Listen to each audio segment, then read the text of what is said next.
Hey, Furality. Sorry about the delay.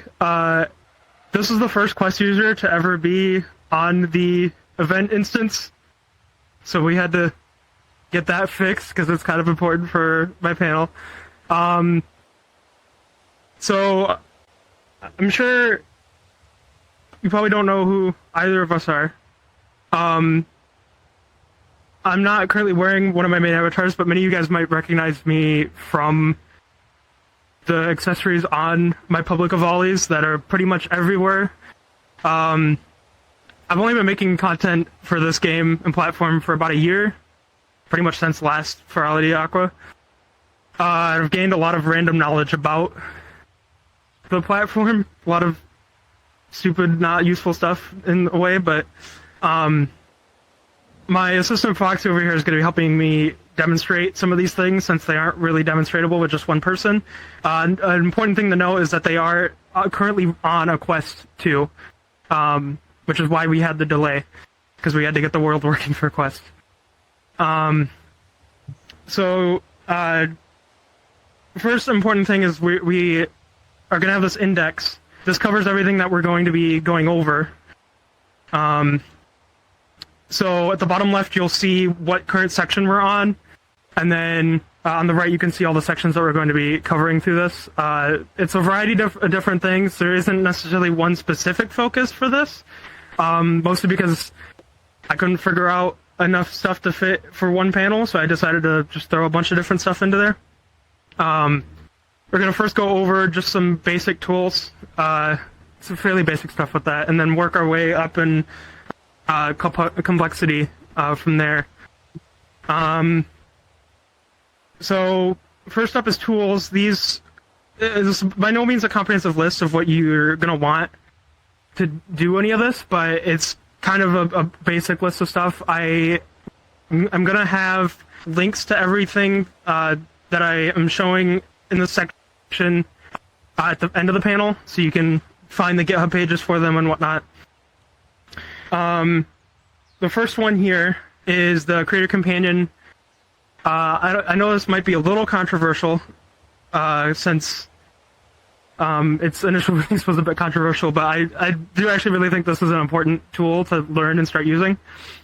Mostly because it simplifies everything for pretty much every single user of this. So, as far as end user advantages go, community creator repositories essentially allow you to install things like the normal SDK, where you can just bump the version of it to whatever the newest one is released in the program. People can make repositories that do that and release new versions, and all you have to do is go in and manage the project and update it to that. So it's really easy as an end user to get the latest packages, and it'll even make sure all the dependencies that are needed are at the right versions, as long as the person setting up the package has done it properly. As a package developer, it's also really nice because you get basically instant versioning for whatever package you're doing, and if you're using GitHub, there's actually actions that you can set up to pretty much do the entire build and release structure for you without having to do any of that in Unity.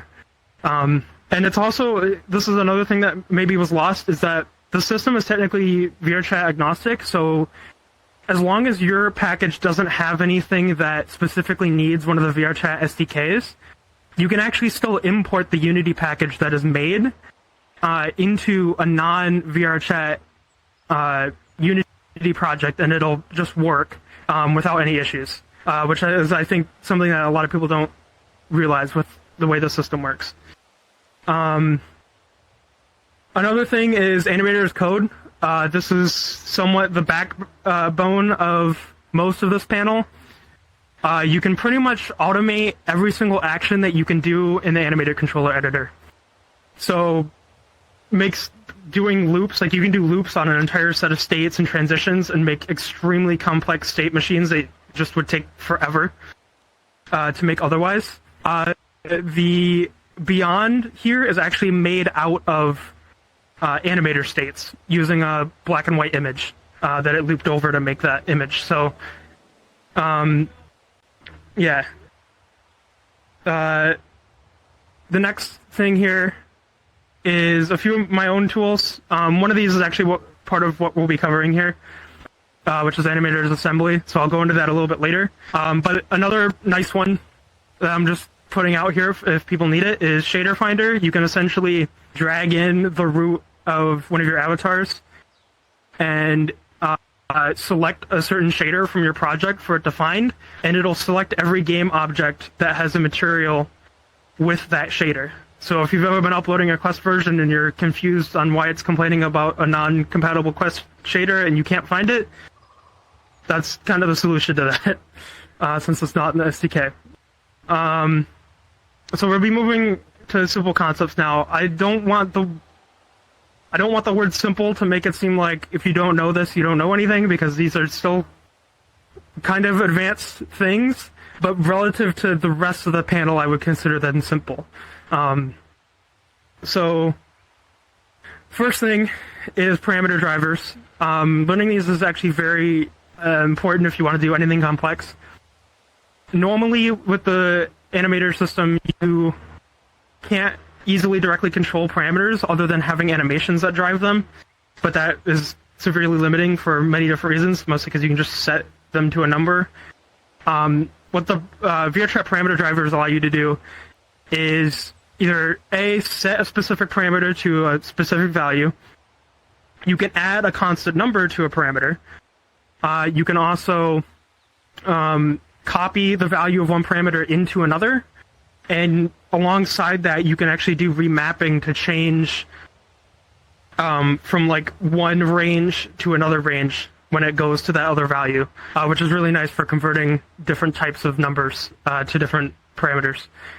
And lastly, you can also do like actual randomness in the animator controller without needing a bunch of weird layers to do that. There's just a parameter driver that sets things to a random value. It even works for Booleans. So this is one of our first semi complex things here.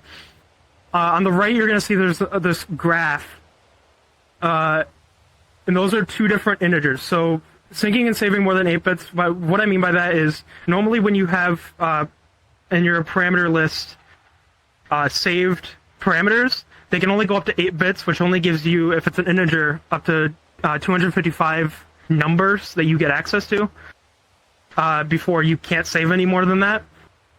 So if you want to make anything that's more complex or is a larger number, you got to get a little special with how you're doing it. So the gist of this is every single one of these white like boxed in areas is a different integer that is stored in the parameter list. So you can essentially go through. The basic idea is, let's say you have a number counting up and it gets to 99. If you add one more into that number, it would go to 100. You have a state transition detect that it went to 100, and you then reset that parameter to 0, and then add 1 to your next set of 2 digits. So you're essentially rolling over the 1. You're carrying over the 1 and then setting that integer to 0. And I've actually got a video later that kind of shows this, but you can essentially do clocks. You can do 8-digit counters just natively. It's a very useful system. Another cool thing that you can do is doing actual calculation loops in the animator controller. So everything you're seeing here is one layer. And I'm going to go into these individual sections here. But you can essentially, this one essentially runs for lack of a better analog, a heat simulation. So there's an integer that is keeping track of a fake heat value, and that is incremented, I think it's every second I run this loop. That's incremented every second based on various different actions that my avatar is doing, which I can actually switch into that avatar, because why not? So that gets incremented for every single different action I'm doing. So if I start flying or whatnot, that'll actually add more to that heat value. And then at the start and end of this loop, there's something that sets a number. There's an integer that keeps track of fan speeds, and it sets that number based on what the heat value is. And at the end, depending on what that heat value, or depending on what that fan number is, it will then subtract a different amount from the heat value every loop. So you can pretty much run full basic simulations in here. One of the important things of this is basically an if statement state setup. So you have a transition coming in from the bottom into what is essentially a dummy state that's just there to branch things. The transition that goes directly up to the exit if statement, that is if the thing you're checking for is false. And then the transition that goes over to the true state is if what you're checking for is true. Those are also instant transitions. And then they end up both meeting back at the exit if statement. And this allows you can also add in a state if you wanted to do something when it's false, but this essentially allows you to do a simple if statement. Now, you can technically merge these. You can merge a bunch of these without needing the 3 state blocks, but the problem is if you want to copy it and expand it, it becomes really annoying because you need way more transitions to do it. But this is already kind of a important thing to understand that you can do is you can do full-on if statements in the animator controller itself to determine what you do. So this is kind of a pseudograph for what's actually happening here. So on the left we have the graph that we saw earlier. On the right is a simplified version that very briefly goes over the blocks here. So an important thing to note is that the first thing that it checks is if you are running the animator locally. The reason we want to do that is we don't want this running on everyone's machine because states that do a lot of instant transitions, animator controller layers that do a lot of instant transitions are very expensive as far as frame times, mostly because pretty much every single frame it's doing something. So ideally, if you can, you want it to only run locally. And the way we get around that is all the values that this loop sets are synced parameters. So once our local animator runs them, they just go out to everyone else through the network through the normal parameter syncing instead of having this run on their machine as well. It also means all the numbers are the same for everyone that sees it. So then you enter the start of the loop. We first remove temp based on what fan setting, so 1, 2, or 3. And then we go through all of our if statements in order based on how much to add to the heat. And then we set the fan speed based on the resulting heat value after that. And then we have a single state that waits for a second and then goes all the way back to the start of the loop, which then just continues that again. So being able to do loops like this is really important. I have a video here. Okay, that's playing. On the top left, and this is actually all on the back of the head of this avatar.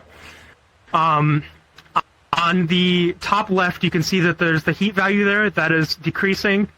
I don't know if the fan value is readable there, but there is a value that shows what fan speed it's currently at. But the heat value is decreasing from that loop that I just showed you. And then a little earlier I showed you the multiple integers. So you can see boops received, that is 1,741. That number's normally too large to be synced, but you can increment that just fine without any issues. I don't know why the video stopped playing, unless that was the full time. But and another thing you'll notice is below that system clock. That, since that's a synced set of parameters, that is how long I have worn the avatar without resetting it, which would reset the saved parameters. And you'll see here, as that number approaches 59, and then one more gets added to it, it will roll over. So you can see it went to 262600. So that's kind of a demonstration of how that rolls over. It pretty much just adds one to the thing to the left of it and then sets itself to 0. And that's just running every second. It's just adding one. So I don't know if I gotta wait for the video to finish or what here, but let me move this forward.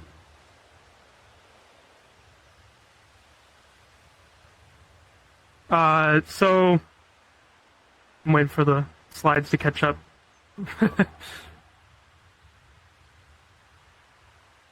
There we go. So this is a warning to I don't want this to forewarn you guys from experimenting with this, but you have to understand that everything else I'm going to cover in this panel is, I wouldn't say abusable per se, but if you don't think about the ramifications of the way you set things up, it can have some pretty bad performance implications. So I just want to lay that out here, just so everyone is aware with that. So now we're going to talk about advanced Physbone systems. So this is some complex, I would say, new tech that no one else has experimented with yet. So the goal of this section is to essentially recreate Unity's built-in constraint system for the most part in its entirety. So anyone that's developed on PC and has kind of gone into the advanced part of avatar development probably knows what constraints are. You can move stuff around to different positions than what's in the hierarchy. You can do parent constraints, musician constraints, move things to the world origin. That's what the section is about, is recreating that. The other goal is getting this to function on Quest. That is kind of the idea for everything here. Everything you've seen so far and everything you will see going forward works completely on Quest. Some of it isn't as performant as I'd like, but it does still function on Quest the way it's set up. Third point is to be viable for actual avatars, so nothing like all 8 Physbone components need to be used and all the transforms are maxed out and everything like that. It has to be viable to actually be used. And lastly, easy to tweak. I don't want to have a setup script that kind of interprets the values if you're using it at the end. You want to be able to kind of understand what you're looking at when you're looking at the Physbone inspector. So this section is going to be a little abstract, mostly because if I was to try and cover, like if I was to try and do this as a tutorial, I would probably be here for 2 hours explaining the way this works. So I'm going to kind of cover the abstract way of it works, and if you want to ask me later specifics on how to set these up, you're more than welcome to do that. First, I got to quickly talk about the VOD devs semi-ruining my month here. Halfway through me working on this panel and working on the tech demos, the VRC devs released the Physbones update for Physbones, which meant I now had to go through and redo pretty much all of the tech demos I had already started working on to use the new methods, since Physbones kind of changed the game as far as how viable a lot of these are going to be. So that was fun. I have been pretty much working nonstop since Physbones came out, getting tech demos done and getting this panel done. I literally earlier today was finalizing things like 2 hours before this panel. So it's been kind of tight. So the first one here is going to be Physbone Springs. A lot of these are going to have V1 and V2 in the title of the slides. V1 is pre-Squishbones. So that's how you had to do it before, because we didn't have the ability to do Squishbones. Physbone Springs, pretty self-explanatory. You want a spring effect where you move the transform of one thing and the end of it is delayed from following it.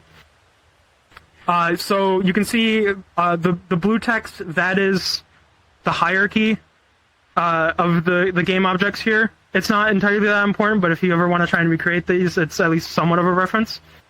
The 2 capsules here, the top one is like the initial state of just being idle when you first load whatever you have this on. The bottom one is if you were to move to the left, it kind of shows the full bone makeup, where all the bones are, basically. So you can see when the capsule moves to the left, the endpoint hasn't moved at all. So the general gist of how this works, and I'm not going to go into it too much because this is the old way of doing it. I don't recommend using this method anymore. But it's essentially you're faking a spring by doing a zigzag, and you have a set pull, so all of those bones want to return to that zigzag, but they won't do it immediately. So that's kind of how that one works. The V2 version of this is way simpler, purely because we have stretch. So now you only need 3 game objects to do this with. The first one just has a Physbone component, and the second one solves the position. The third one is just so you can have something without having to always adjust the ignore transforms. So this one, you literally just have a single bone, and you turn the stretch motion to 1. you set the max stretch to whatever large number you want, as long as it's large enough to reasonably fit in the world. And for good measure, you turn the squish all the way up. What this does is essentially, when you move, the bone itself is now stretching because you turned it on to have motion affect the stretch. I'm sure a lot of people could try this. I don't even know if there's much to cover else with this one, but this was kind of what spurred on me changing all the other tech demos to represent this kind of stuff. So the next one is doing a position constraint. This is something that wasn't possible feasibly really at all pre-Squishbones. So this one's a little weird to explain, but position constraint, essentially you can say, let's say I have something on my hand and I want to move it to my other hand. Traditionally, the way most people would do that is you just have two copies of the object, one on this hand, and then you just have a toggle that turns on this one instead. What you can do instead is use this and have only one copy of it on the main hand, and you're able to set a Physbone collider on the target that you want it to go to with inside bounds and 0 radius, and when you turn that collider on, the object will move over to where that collider is. So that's kind of the gist of what a Physbone position constraint is. It's pretty much how the position constraints work. But you can have multiple targets that change to different locations that you want, pretty much as the SDK will let you upload with. So you can see there's two XYZ component markers here. One of them labeled target, and then another one labeled, I think it's position or something like that, Physbone. The Physbone is going to the target position with a set offset, and you can see as we go from the one capsule to the other, it follows with that same offset completely. And they are not under each other's hierarchy. The position constraint here is at the root of the avatar. So it's not parented in any way. The next one here is the V1 version of a world constraint. This one's a little more complicated to explain, but basically you take the spring constraint, and instead of having any pull on it, you actually make it have pretty much 0 on everything. And what that does is when you move, it doesn't actually try and move any of the other Physbones other than to make them connect. So if you have enough of them, what ends up happening is the very end bone doesn't end up moving at all because it doesn't have a reason to. None of the other bones are pulling on it. Main issue is with this, there's actually a maximum distance with this, since you need to set an amount of bones. If you go past the total distance of those bones from the world constraint, it'll start following you, and I can actually demonstrate this one. Let me find it in my huge list of avatars. So if I switch into this, the red here is my player, and the blue is the actual will constraint, like solved position. So if I just start moving around here, it's going to take us work pretty well. And of course, the distance I want. So if I start moving now, it starts moving as well, which isn't what a world constraint should be doing. What is essentially happening is there is now just a snake between my avatar and that world constraint that's just sitting there and not allowing any more movement. So that's kind of the limitation with that one. But now that we have stretch bones, we can essentially get an unlimited distance world constraint. So this one, I also won't go over this one much because I'm actually running tight on the time already because I've probably talked about stuff more than I should have, but you essentially have two bones. One goes out to... There's a really weird thing where if you have multi-child type to average, it'll solve the position of those two childs, but it won't do anything to the rotation. So you can essentially lock the axis. And this one allows you to go as far as you want from where you initially place it, and it'll stay in that position. The main limitation with this is there is roll issues. If you go along one of the axes, it'll start rolling. I haven't been able to resolve that yet. I'm sure it's fixable, but I literally just made that in like the past month, so I haven't had much time to experiment with it. Another cool one you could do now as well, and you could kind of do this before, but I think it's better now. You could do a look-at constraint, so you can have essentially a Physbone hierarchy that tries to look at a collider target. So you can essentially track things on your avatar, which is really nice if you want to have followers or whatnot that have things that look at your avatar but also can move around on their own. Now, there's two different ways to do an origin constraint. The simple one is actually kind of a weird Unity quirk. If you make a prefab and then have that prefab in your assets like project folder, if you have either a contact sender, receiver, or a collider on your avatar, and you drag in the prefab from, not from the scene that you're in, but from the project folder itself, it will probably set into the root transform of those components.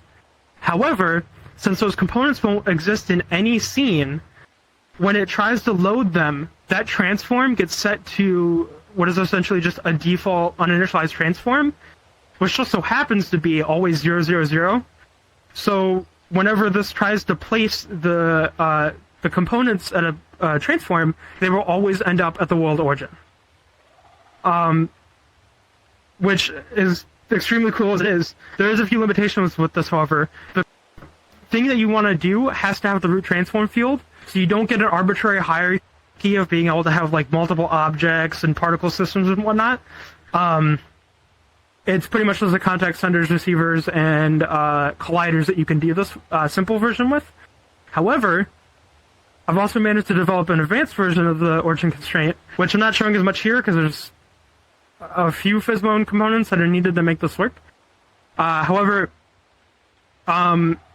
what this does is essentially place a inside bounds collider at the world origin, use the position constraint that we saw earlier to get a transform at that position, which means we now have a transform at the world origin.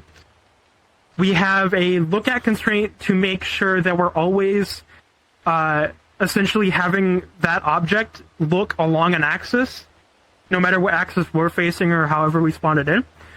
And then there's lastly a Physbone with max gravity to make sure it's always pointing down, because if you don't do that, you end up with some weird roll issues. So this allows you to place any arbitrary hierarchy at the world origin, which will become important for the other parts of this panel coming up here. So what are some practical applications of this? Because I'm sure a lot of you are probably wondering this. One of them actually is doing followers that are Quest compatible, which is the thing that many of you guys probably don't know you can do now. This here is my hologram volley, and you can see I have a drone following me behind there.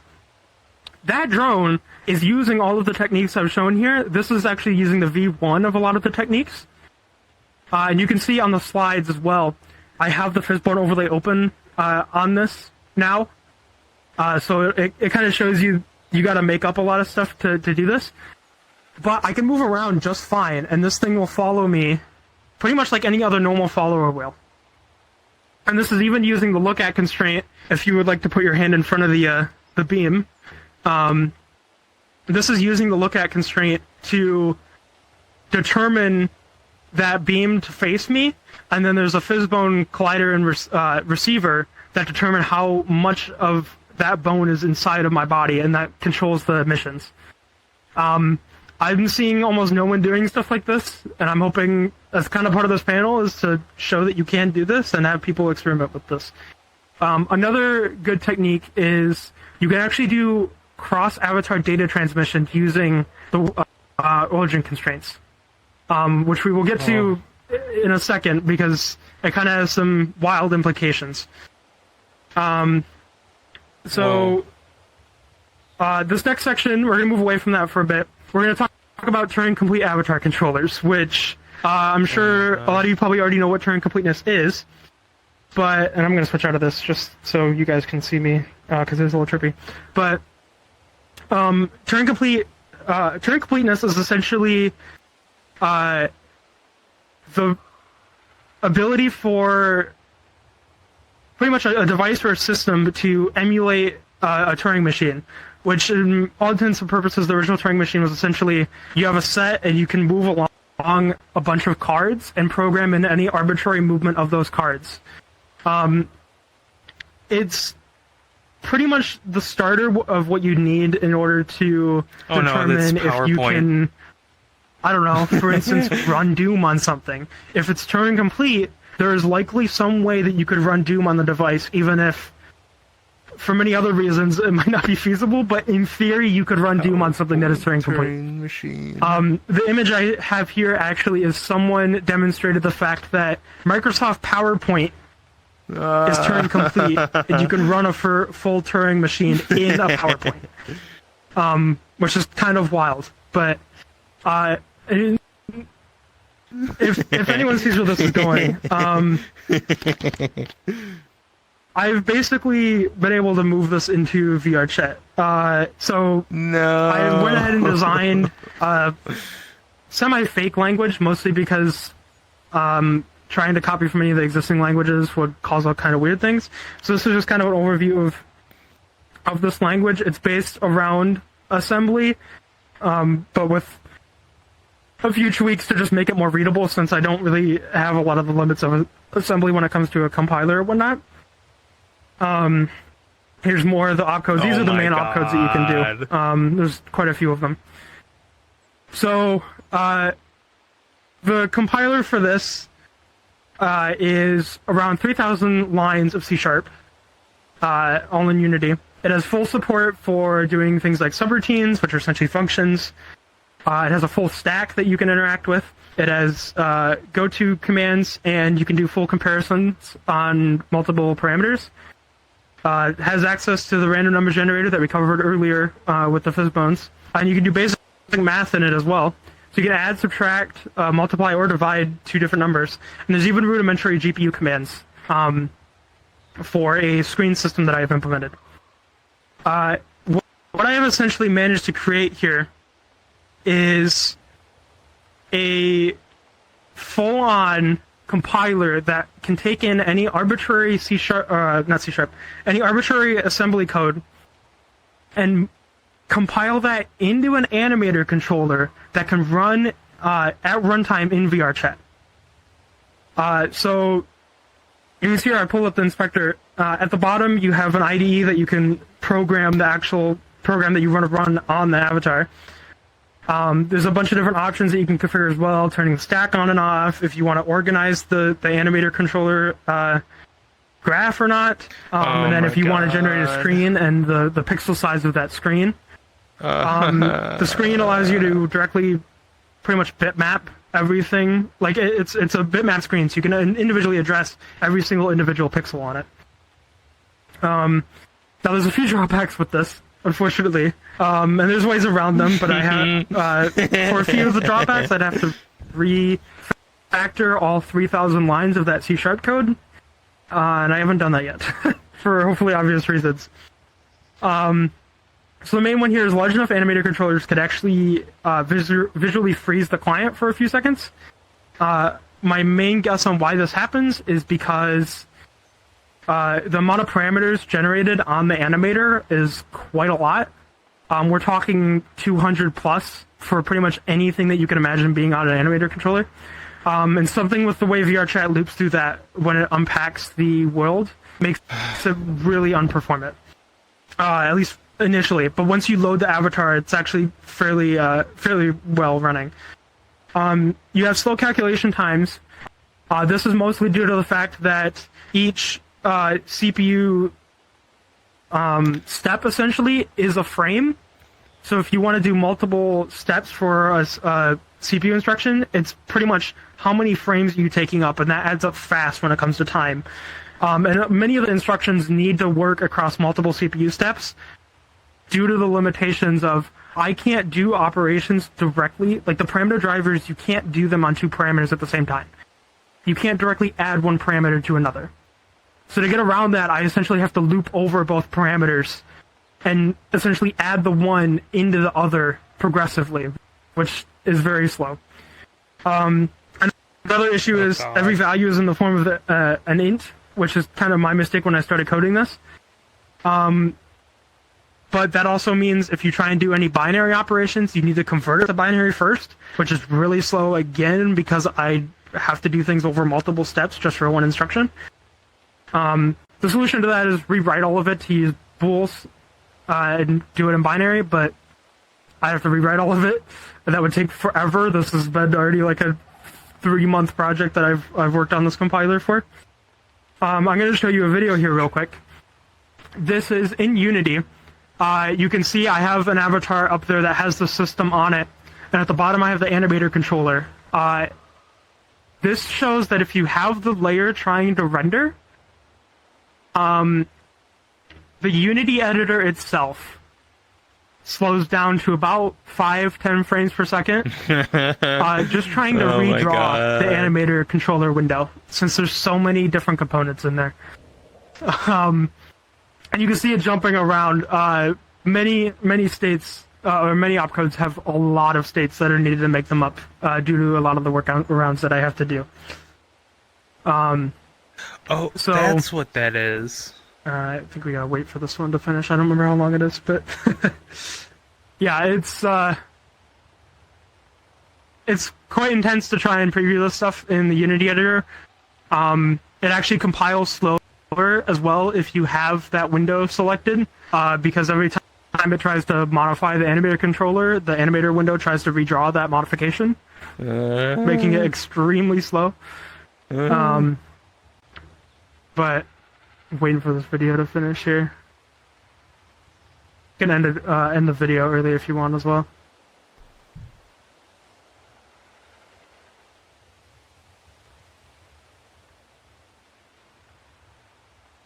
Unless the slides are broken?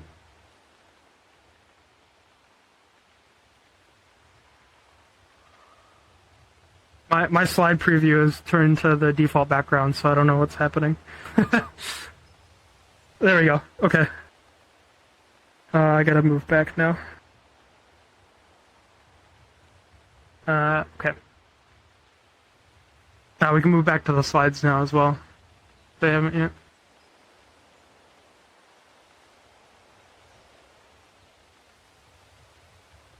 There we go. So this is kind of overview of just what a basic program looks like. So you have your instructions on the left. Your variables usually start with a $sign. Those are registers, and then you can do constants for different things. Or, like for example, if you have a divide, it takes in 2 registers, and the third register is where it outputs to. And you can even do things like comments, which I've shown here. Now, when we compile this to the animator controller, this is a very short and small snippet of what that looks like. The animator controller in Unity actually does not allow me to zoom out enough to get the entire thing.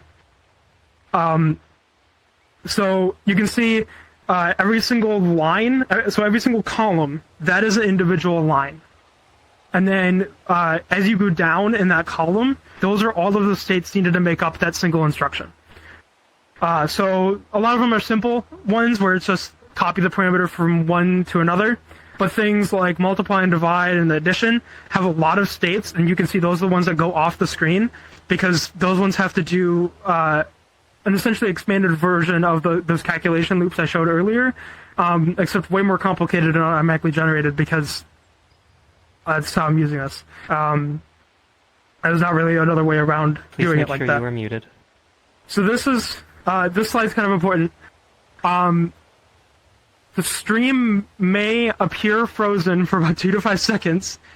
I guarantee you the stream should not have crashed, but due to the way, and what I mentioned earlier, where upon loading these avatars, Unity does not like unpacking them. Specifically, VRChat, Unity does not like unpacking the asset bundles for them. The game will freeze doing that, but it won't actually crash. Now, my client actually takes longer to unpack them than everyone else viewing it, so I'm probably going to not be speaking or be frozen for longer than you see me like load into the avatar. So just keep that in mind if stuff starts running. That's why I'm not talking, because my client is taking longer to load it than otherwise. So let me find it in here. All right. And he's gone. So he only needs like 2 to 3 minutes, hopefully. It'll take a second to load in for him, like he said. You guys can see this better than I can, because I can't see it all, so.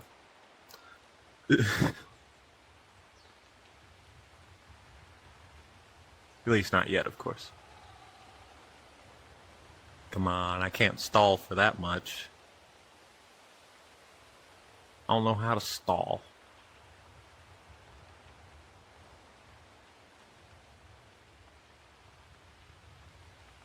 So, we got any favorite movies? The timing on that. Oh, never mind. Just kidding. So, I loaded the avatar. I don't know if you noticed, people were moving before I was. For some reason, and I don't know why, but the local client runs this worse than the remote clients. I wish I could give you a specific answer. My only guess is that when it unpacks the avatar, it loops through every single parameter on the avatar to try and link it to a synced parameter or see if it should do anything else with it. And since these generate a crap ton of parameters to do what they do with the screens and whatnot, it gets pretty bad at unpacking it. So you can see on this one, and it is just starting to run for me, by the way. If I move back to this slide, in order at the top, you will see the 3 numbers are loaded in. So we have 365, 432, and then a divisor, which is 4. And then the 4th line is the result of doing the add command. The next line is the result of doing the subtract command, and I actually realized I did a mistake in this assembly code. The subtract command that is represented here is the second number minus the first number. The next line is the result of doing the division, and then under that is the remainder from that division, which is 0 in this case, since there's no remainder when you do that division. And then the very bottom one is the output of doing the multiplication. And I'm going to move away so people can actually see it. If the camera wants to focus on the text. Because I'm not sure how much of it was captured, but so this, I'm going to try and stay out of this one for a short while because the screen, the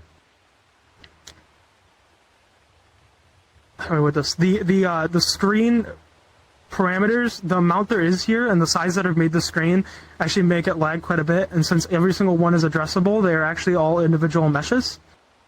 So it doesn't run that well with this many pixels in this resolution. But you can see all of these numbers are properly calculated if you want to do the math yourself. I'm going to switch out of this so I get my frames back. So that is also that. Oh, yep. All right. I'm close to the end here. So, the next thing here is doing serial transmission across avatars. You can do a max of 16 Physbone contacts on Quest. So if you want to do two-way communication, you have 7 bits to send and 7 bits to receive, and then you need a bit per clock and send or receive. Yes, I know there's smarter ways you can do this by integrating the clock in there, but it makes things significantly more complicated on the animator. If you want to do one-way communication, you can send up to 15 bits in parallel, and then you just need a bit for the clock sending and receiving. Real quickly, this is what the source code for that looks like. This is the sender, and this is the receiver. We are going to switch into them here. I don't know if you have is it my turn? Saved, but yeah. I can switch into it and then have you clone it. I don't know if you have it saved. I didn't think about that, but let me find mine. Where is it? Is this red? No. I need the, Oh. You need to clone this one.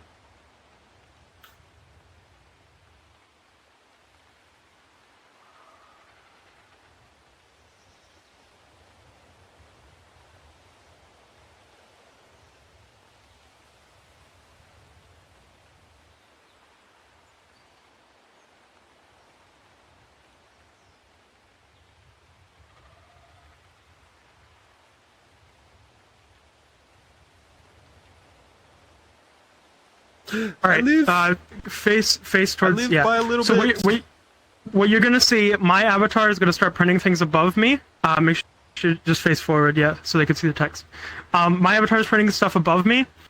That is going to be transmitted to their avatar on their end using a serial transmission algorithm. And you can see, so at the bottom is the binary. We need to use 1 and 4 instead of 0 and 1 because zeros get truncated. And 4 is used because of weird floating point imprecision things when you have a number this large.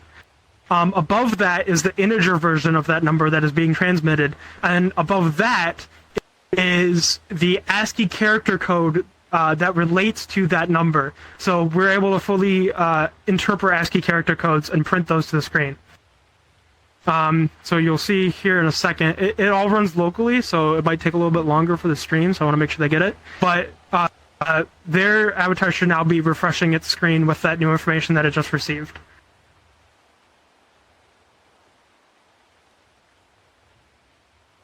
I don't know what the number is for you guys, but did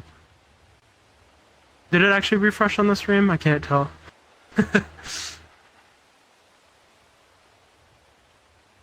Seems like mine's not even running on the stream, possibly, so maybe there's something weird going on there. But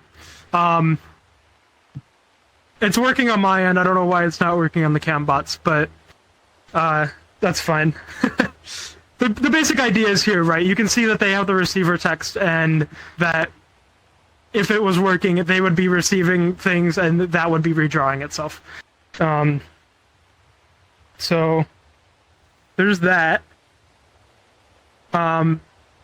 So that kind of shows, like, it's very much in an infantile state right now. And you can switch out of it if you want. I would just switch into the Quest audio link one, because we'll be getting that here real quick. That kind of shows the infantile state it's in right now. I'm working on improving its performance, but it's iffy, just because there's a lot of things I have to consider when I implement things. So this last section here is going to be on Quest compatible audio link. I'm actually really tight on the time, and the video for this is actually going to be longer than the time I have left, unfortunately. But the essential gist here is we have a screen space shader that writes data on top of the desktop view, and I'm going to switch into the avatar I need here real quick. We have a screen space shader that writes data on top of the desktop view of my local machine. I don't know if it's possible to turn the rain off or not. If you could do that, that would be great. Use a Python app to monitor the screen of VRChat and then extract that data from it. Convert that data to a 0 to 1 float, and then push that data back into VRChat using OSC. And doing that, it now means it's in the animator controller itself instead of inside of the shader. And we can use that to drive various different animations. And using the origin constraint method before, we can place contact senders and receivers at the world origin and offset them from each other to transmit integer values. And then on the Quest avatars, we just use contact receivers to get that data back out, and we can drive animations directly from it, which is why I wanted the Quest user here. So if I move here, this is kind of a graph that goes over that. So VRChat to the shader, out to a Python script viewing the screen. That sends it back through OSC, that goes in the animator, back into VRChat, and then the Quest user receives that through their animator controller and can drive animations with it. So now I'm going to play a video that has audio link on it. If the stream cuts off early, I just want you to let everyone know now that there is going to be a Discord channel on the Furality Discord for this. I'm going to try and set up a instance for everyone to join. Sorry, what? Oh, okay. Yeah, so there'll be a Discord channel for that, since this video is longer than the 1.5 minutes I have. So, but hopefully this works. It should, but, alright.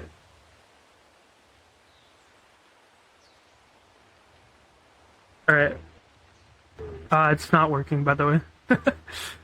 You'll have to trigger it. Oh. That's out of order? It's the next one. I guess I missed one or something? I don't know what happened. There we go. left in a love that's gone silent. Can't look further ways cause we're just so blinded. Tell me to hear when I ask you to If you want to keep it on the cam bots, by the way, I can load up and show the shader. It should show up on the cam bots, I believe. Yep. So if you look to the right of your screen, and sorry for anyone in VR, this is it's gonna be a little annoying, but if you look on the right of the stream, you can see that is the data that my Python script is pulling. So there's able tags being used to locate it, and then each one of those blocks is the individual data that my Python script is grabbing. I'm gonna tweak that.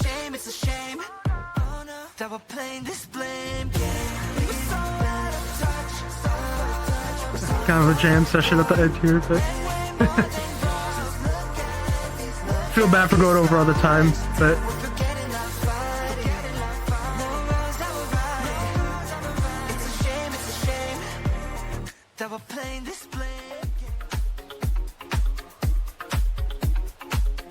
so I will mention there's something weird with the audio link here. I don't know what it is. I don't know if it's shader post-processing stuff being weird on my end.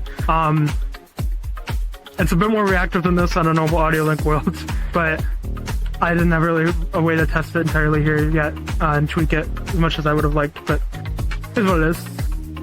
I think this gets the point across. If I had more time, I would do the entire song, but I can demonstrate this later to people if they would like. But we can fade it out or cut it or whatever if you want. I think this gets the point across at least. It works. The Quest user is seeing it just fine as well. So yeah. If you want to transition to the last slide here. Is it on the last slide? No, still playing that. So yeah, thank you for seeing this panel. There's the resource links, by the way. You can find a lot of the stuff on GitHub. So I don't know if I've been cut off or not, but if you want those, there they are. Sorry about how rushed this panel was a little bit, but very tight on time and a lot I wanted to cover, and I didn't even get to go in as in depth as I wanted to. But yeah, thank you for coming to it. I don't know what my tracking is doing now, but